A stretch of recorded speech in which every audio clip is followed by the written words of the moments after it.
And then you've also reviewed the TCL flagship, the X11L. So are you still recommending the QM8L because it's less expensive, or when would you say someone should jump up to the flagship TCL podcast? Okay, Jack Nicholson, take it away. Welcome to the eCoustics podcast. This is Brian Mitchell, your host and founder of eCoustics.com. And I'm here along with our editor-at-large and ISF certified video expert, Chris Boylan, from his undisclosed cabin. Hey, Chris. Hello. Hello. And it is my pleasure to welcome one of our newest contributors who brings over, almost 3 decades of AV journalism experience, most recently from Tech Radar, Sound and Vision Magazine, Wirecutter, Popular Science, and more. And if you've been reading about home theater, there's a good chance you've come across his insights. Welcome, Al Griffin. Hey, Al. We are excited for this episode because this is one of our favorite things to talk about at eCoustics. This is going to be the best TVs of 2026 so far. And this is the end of July as we're recording this. So every TV has been announced, has been released for all of 2026. They will be getting software updates. So things do shift over the course of that time.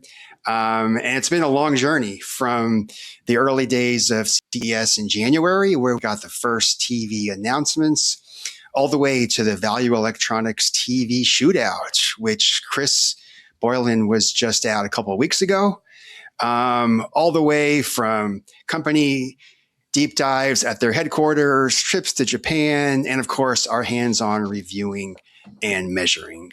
So let's talk about it. 2026 TVs, what comes to the top of your mind? I'm going to start off with Al. What TV is your standout pick right now? Biggest improvement, biggest change, you name it. How do you want to jump into this category? Well, actually, I'm going to approach it different. Chris, who just attended the TV shootout at Value Electronics, has had more experience of like the best TVs side by side. I've also had a good amount of experience with many of the new TVs, and I've done quite a few reviews at this point of TVs, Hisense, TCL, Sony, Samsung. Nothing from LG yet, but we're still holding out. So the TV that's made the biggest impression on me so far is the TCL QM8L.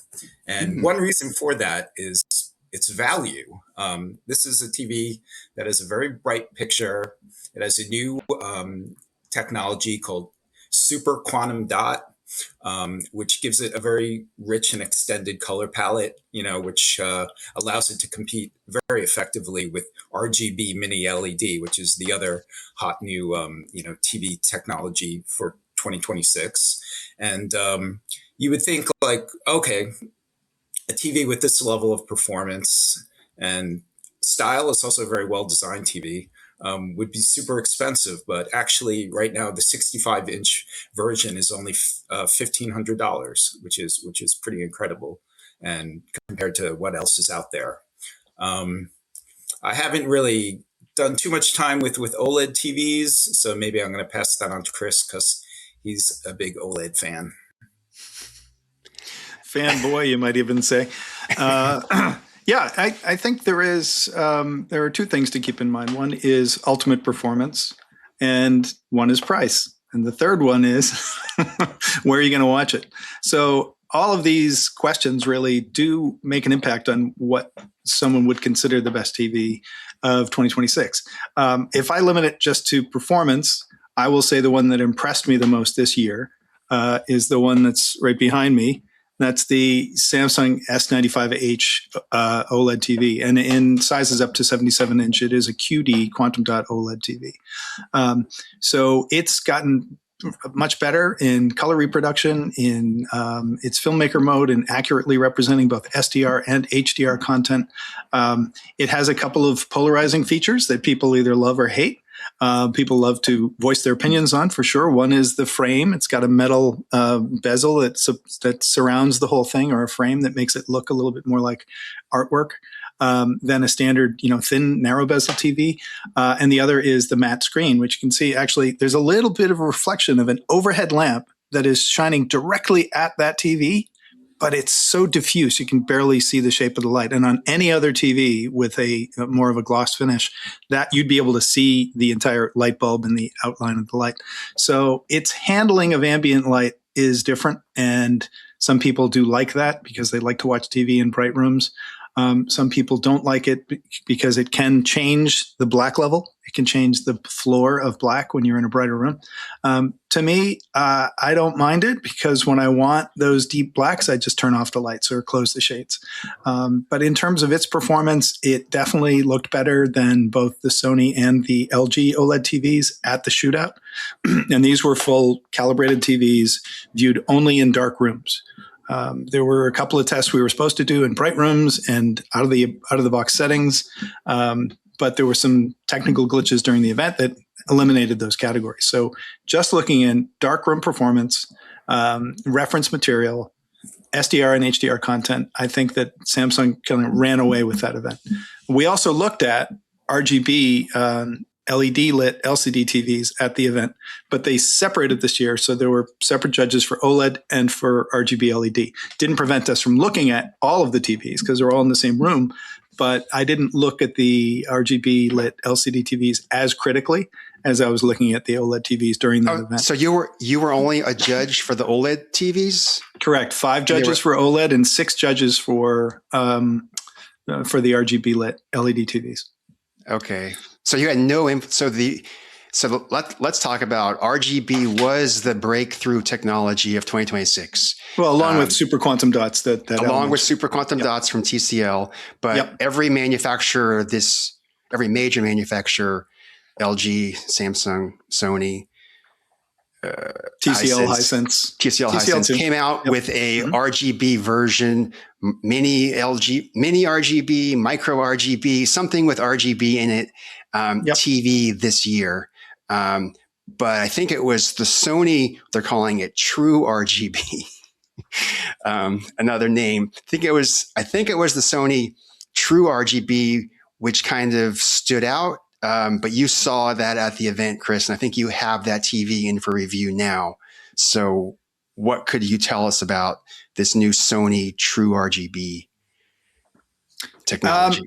Well, some people are calling RGB lit LCD TVs OLED killers. I'm not one of those people. It's still an LCD TV. There are fundamental issues with LCD TVs that are hard to overcome. The light bleed around the LCD shutters. But a lot of that is mitigated by a lot of backlight zones. And the Sony does have a lot of backlight zones. And I will say that the RGB backlighting also makes the color on the RGB TV stand out quite a bit. It seems more vivid than what you would see even on an OLED. And the color gamut, the reproduction of the full range of colors, is wider on an RGB TV than it is with an OLED TV. To me, it's hard to match the black levels and contrast of an OLED TV. It's hard to match the complete freedom from haloing and blooming on an OLED TV. So when you get white text scrolling up, say the beginning of Blade Runner, an OLED TV can do that better than an LCD TV. When you get a star field, which has got tiny little pinpoints of light and an ultra black background, OLED TV can do that better than any LCD TV. Until you have 8 million zones on a 4K LCD TV, you're never going to get the lighting precision that you get on an OLED. So looking at all 6 of those TVs, RGB and OLED models from Samsung, Sony, and LG, my favorite OLED was definitely the Samsung. My favorite RGB TV was the Sony, the Bravia 9 Mark II, but I would take any one of the OLEDs over the Bravia 9 Mark II. The issue, though, is if you want an 85-inch TV or a 98-inch TV or a 115-inch TV, there aren't any OLEDs that have that. There's a 97-inch LG, but it's very expensive. So if you want a larger TV, RGB LED TVs are great, or I should call them RGB LCD TVs because they are LCD TVs. They've gotten better with the backlighting. They've gotten better with the blooming, haloing. Actually, the off-axis viewing of the Bravia 9 Mark II, which is a RGB TV, was better than the LG OLED. LG has done some changes to the pixel structure that it's the first OLED I've seen where the colors do fade a bit when you look at it off-axis. I wasn't expecting that. And I don't like seeing that. Was on the G6 you're talking about? The G6. LG G6? Yep. It was noticeably different when you went off axis and viewed the screen. And that's something we didn't see on the Sony Bravia 8 Mark II OLED or on the Samsung OLED. Because I know the LG G6 was one of the early contenders at CES as best TV of the year. But it seems like it lost some ground at least in the shootout, in the settings. But doesn't mean that there may be other situations where it could perform better. I don't know. I'm trying to help out that TV. It performed really well, I have to say. Like I said, I'd pick it over the Bravia 9 Mark II RGB TV. I think what happened this year with only 5 judges and most of us being pretty critical viewers, like I think there were either 1 or 2 calibrators on the OLED judging side of the shootout. Some of the performance issues probably were rated a little more harshly than they would have been by someone who is less technically inclined, like a content creator or even a tech reviewer. And what that means was on the Sony Bravia 8 Mark II, for example, there's some color banding. When you're looking at like dark colors with, a deep black background with some bright color in the middle, you can get some banding in the reproduction. And some of that was visible on the Bravia 8 Mark II, and it wasn't visible really at all on the Samsung OLED. It also wasn't bad on the Bravia 9 Mark II, the RGB TV. But where I might have rated that, let's say a 3 on the Sony OLED and a 5 on the Samsung, other judges might have said, well, any color banding on an OLED TV this day and age, it's getting a 1. It fails. So I think some of the differences in the scores were larger than what I perceived, at least, as the differences in performance for those TVs.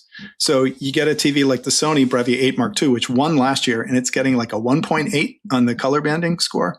I don't agree with that. I think that was a little bit harsh because the judges were rating it in that case as like a pass-fail thing. So I think the best way to use the results of the shootout is to look at the scorecard, look at the individual scores in the various categories, figure out what of these things is a showstopper for you. Like for Cecil, for example, calibrator, great guy, Cecil Mead. Banding for him is a showstopper. So if there's any banding at all, it takes him out of the movie. It takes him out of what he's enjoying, and then he starts seeing the technology, and that's bothersome. If color banding is a problem for you, go with the Samsung. Off-axis viewing, if that's a problem for you, there are certain choices you might want to make. It may. If you like to watch TV in bright rooms, maybe the Samsung's a good choice because of its matte finish. So look at the individual results on that scorecard, which we have published, and whatever features matter most to you. If it's black levels, go with one of the OLEDs. If it's screen size, go with one of the RGBs. There's a lot of factors that matter. I can share my preferences, but they're not everybody's preferences. Yeah, I want to pull Al back in. Did you disagree with anything that Chris was saying? Because I know you've tested some pretty good TCL models, which I think give OLED some really close competition, even though they're not OLED, with their new SQD technology. So I was wondering if there's anything that he said that you might have disagreed with. I'm not going to disagree. I think it's just a matter of scale. I agree that OLED, has like a level of lighting precision that makes, complicated images, especially dark ones look incredible. And the fact that new models like the Samsung S95H that has the matte screen and also high brightness, it takes the OLED out of the dark room where like they generally flourish, and it makes it more like a versatile TV. With mini LED TVs, obviously, cheaper versions are going to have fewer local dimming zones, less precise local dimming, and you're going to get the blooming that Chris has talked about. having tested a bunch of mini LED TVs this year, RGB and otherwise, I'm not seeing it being as much of a factor as it has in the past. Even some complicated images. There's this one from the Spears and Munsell discs of like, it's like an overhead shot of like cities of a urban landscape, and it's dark, but it's like lots of pinpoints of light from this office building. And generally on a TV that's not doing local dimming that well, that's going to be kind of smeared looking and grayish. But I'm seeing a level of precision that I haven't seen before in some of the new TV, like the TCL QMAL that I just discussed. And also Samsung R95H, which is also an excellent TV. That's an RGB lit one. Yes. Yep. And then you've also reviewed the TCL flagship, the X11L. So are you still recommending the QM8L because it's less expensive, or when would you say someone should jump up to the flagship TCL X11L? Well, the flagship TCL, for that model, they put their money into as many local zooming zones as possible. So if that's like a make or break thing for you, I would go with that model, even though it is quite a bit more expensive. To me, like what I liked about the TCL QM8L, it's offering quite a bit of what you're getting on the much more expensive X11L at a very reasonable price. But for some people, they just want the best possible performance. They've decided they want a mini LED TV rather than an OLED for whatever reason. Maybe they don't want that that frame on the Samsung S95H. I would recommend checking out the X11L as well. Excellent TV. Yeah, there were a couple of brands that were not included in the shootout, which was unfortunate. Panasonic it's questionable what they're going to do in the United States market. They did release an Z95C replacement for the amazing Z95B from last year. The Z95C, though, is currently, I think, only available in Japan. So I don't think we're actually going to get that model in the US, which is unfortunate because it was really a strong performer last year in the shootout and just in general. And also TCL and Hisense were not included in the event at all. Apparently Robert says he invited them, but they chose not to participate. It's one thing to measure well, perform well, and offer, a compelling price point. But when you get into a dark room with these TVs and you're, a bunch of people putting up test patterns and really demanding content, it's easy to look bad. And nobody wants to look bad. So I think with TCL and Hisense, it's not worth it to them to jump into this event where they have no idea what the outcome is going to be because they haven't participated with them in the past. And it could be that, if again, some harsh judges give it some low scores in certain categories, that might actually hurt their sales, and their sales are doing really well right now. So I don't think the opportunity to get more exposure and notoriety in this event outweighs the risk to those manufacturers. So I would have loved to see the QM8L or the X11L and the Hisense model as well in the shootout, but it didn't happen. The other thing we should mention is Hisense will be the only one this year, or at least in the early part of this year, to have Dolby Vision 2. So if that's something that a consumer is really looking forward to, you should definitely take a look at the Hisense. And I know, Al, you've got the Hisense in right now for review. What are your opinions on it so far? It's a very good TV. It's super bright. It measured over 3,500 nits. It has some shortcomings. It lacks the matte screen that the Samsung R95H has, which is an issue. I mean, this is the kind of TV you probably would want to watch in a bright room. So, even though it and has what's the model number? I'm sorry, we didn't reflection screen. Yeah. Oh, it's the Hisense UR9. UR9. Okay. Yeah, and it's their flagship RGB mini LED TV that's available in a wide range of screen sizes. They have like the UX series, which is just gargantuan TVs. So other shortcomings, it's off axis is poor. It's other TVs just do that so much better. Higher end mini LED TVs from Sony and others, and other than that, I mean, it's a good TV. It's value priced. It's a good price too. I think that's a relatively good price. What is it at now? Do you remember?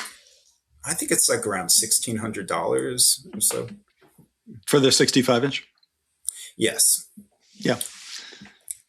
So I think what we're kind of zeroing in on is TVs can look really good in your room and you could be extremely happy with it, but it may not test perfectly in a calibrated environment in a dark room with hours of calibration put behind it.